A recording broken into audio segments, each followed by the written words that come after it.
Hello everyone, आज हम लोग पढ़ने जा रहे हैं पोस्ट कॉलोनियलिज्म और ये एग्ज़ाम के लिए मोस्ट इम्पॉर्टेंट टॉपिक है। तो चलिए शुरू करते हैं।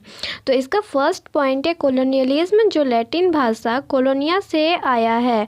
कॉलोनियलिज्म का मतलब है जब कोई पावरफुल कंट्री किसी दूसरी कंट्री पर अटैक कर देती है जो कि उससे कम पावरफुल या उस पर अपना शासन चलाती है, साथ ही साथ लोगों को गुलाम बना लेती है, तो इसे कॉलोनियलिज्म कहते हैं। और जब उस शासन और कॉलोनाइजेशन से फिर से उस कंट्री को आज़ादी मिल जाती है तो इसे डीकोलोनाइजेशन कहते हैं।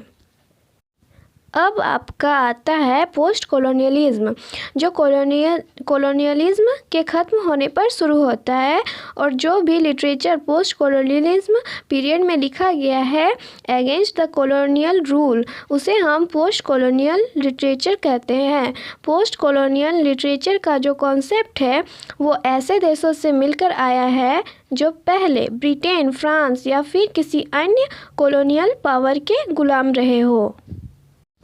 अब हम लोग थर्ड पॉइंट में देखेंगे कि पोस्ट कॉलोनियलिज्म किन चीज़ों पर फोकस करता है। पोस्ट कॉलोनियलिज्म का जो थियोरी है वो भी ऐसे लिटरेचर से डील करता है जो ऐसे देशों में लिखे गए हैं जो खुद कभी किसी और देश के कॉलोनीज रह चुके हों। कॉलोनाइज्ड पीपल के द्वारा जो लिटरेचर लिखे गए थे वे उनमें अपनी आइडेंटिटी और पास्ट को दिखाते हैं। अब पोस्ट कॉलोनियल के मेजर थियरिस्ट्स हैं Edward Said, Homi Bhabha, Sara Suleri, Gayatri Spivak, Stuart Hall, Frantz Fanon. फिर आता है इन मेजर फिगर्स का कंट्रीब्यूशन। फर्स्ट, फ्रांत्ज फैनॉन जो कि अर्लीस्ट राइटर्स है और वह पोस्ट कॉलोनियलिज्म से जुड़े हुए थे। फिर सेकंड में है गायत्री स्पिवक मैम आती है, वे भी पोस्ट कॉलोनियलिज्म से जुड़ी हुई थी अपने स्पेसिफिक डेफिनेशंस के कारण। फिर थर्ड में आते हैं होमी भाभा जो अपने उन विचारों से परिचित करवाते हैं जिसमें पोस्ट कॉलोनियल वर्ल्ड का मूल्य बढ़ता है। अब नेक्स्ट पॉइंट है post colonial literature in English in India. Post colonial युग के दौरान Indian English writings English literature का एक महत्वपूर्ण इवेंट है। पोस्ट कॉलोनियल राइटिंग्स और इसके न्यू थिंग्स और टेक्निक्स इंग्लिश स्पीकिंग वर्ल्ड में गहरा प्रभाव डालते हैं और इन लिटरेरी वर्क्स में विडोहुड, विडो मैरिज जैसे थीम्स को शामिल किया जाता था। इन आंदोलनों को ईश्वर चंद्र विद्यासागर, अरविंदो घोष आदि के द्वारा फॉलो किया जाता था। इंडियन इंग्लिश नोवेल के इतिहास को दो भागों में बांटा जाता है, पहला प्री इंडिपेंडेंस नोवेल और दूसरा पोस्ट इंडिपेंडेंस नोवेल। अब नेक्स्ट पॉइंट आता है post colonial literature in English in South Africa. Chinua Achebe जिन्होंने थिंग्स फॉल अपार्ट को लिखा है, जो कि एक नाइजीरियन ऑथर है और इसे पब्लिश किया गया था 1958 में और यह प्री कॉलोनियल और लेट 19th सेंचुरी में लिखा गया था। फिर नो लॉन्गर एट ईज एक नोवेल है जो 1960 में चिनुआ एचेबी के द्वारा लिखा गया था और इसमें एक इग्बो मैन की कहानी है।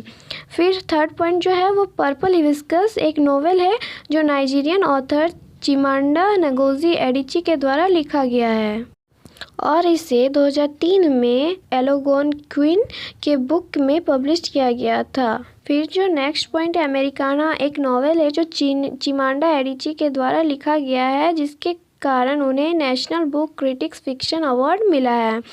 अब लास्ट पॉइंट है post colonial literature in America. इसके पॉइंट है 17th सेंचुरी, फिर जॉन स्मिथ और इसके रिलीजियस वर्क्स है the history of New England, a model of Christian charity, history of Plymouth plantation, the New England canon, bay psalm book, the day of doom और फिर Thomas Morton. और American literature में आते हैं Cotton मैथर, Jonathan Edward, George Whitefield, Thomas Hooker, Thomas Shepherd, John Wise, Samuel Sewall, William बेर्ड।